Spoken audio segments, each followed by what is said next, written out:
हाँ जी, तो इस वीडियो में हम बात करेंगे हमारा 11th main topic ionization of acids and basis.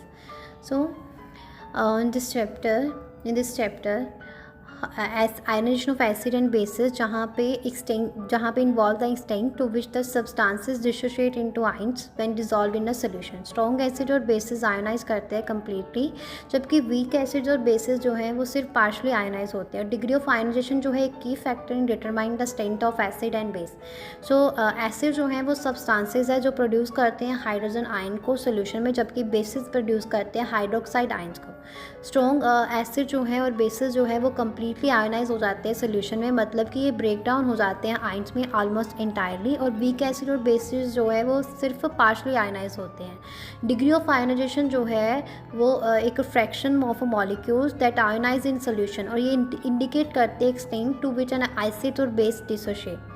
For a weak acids and bases ionisation constant जो है क्वांटिफाई करता है एक्सटेंट ऑफ आयनाइजेशन को एट इक्विलिब्रियम, और अगर हायर जो है आयनाइजेशन कांस्टेंट के बी और के वैल्यू जो है ये बताती है कि स्ट्रॉन्ग एसिड है या स्ट्रॉन्ग बेस है। सो आयनाइजेशन ऑफ वीक एसिड और बेसिस जो है वो reaches a state of equilibrium, जहाँ पे रेट ऑफ आयनाइजेशन जो है वो इक्वल होती है रेट ऑफ डी आयनाइजेशन के।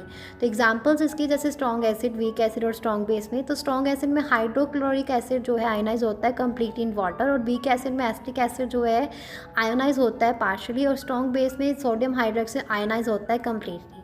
सो फैक्टर्स कौन से इफेक्ट करते हैं, तो स्ट्रॉन्ग एसिड और बेसिस जो है आयोनाइज होते हैं more readily than weak ones. और कंसंट्रेशन की अगर बात करें तो डाइल्यूट सोल्यूशन जो है tend to have a high degree of ionization than concentrated solution, और हायर टेम्परेचर जो है फेवर में होता है आयोनाइजेशन के। और जो सॉल्वेंट की टाइप क्या है ये भी अफेक्ट करती है आयनाइजेशन, क्योंकि वाटर है कि अल्कोहल है। तो ionization of acid and bases बहुत ज़्यादा क्रूशियल कंसेप्ट है in understanding chemical equilibrium, particularly in the context of acid base reaction and buffer solution.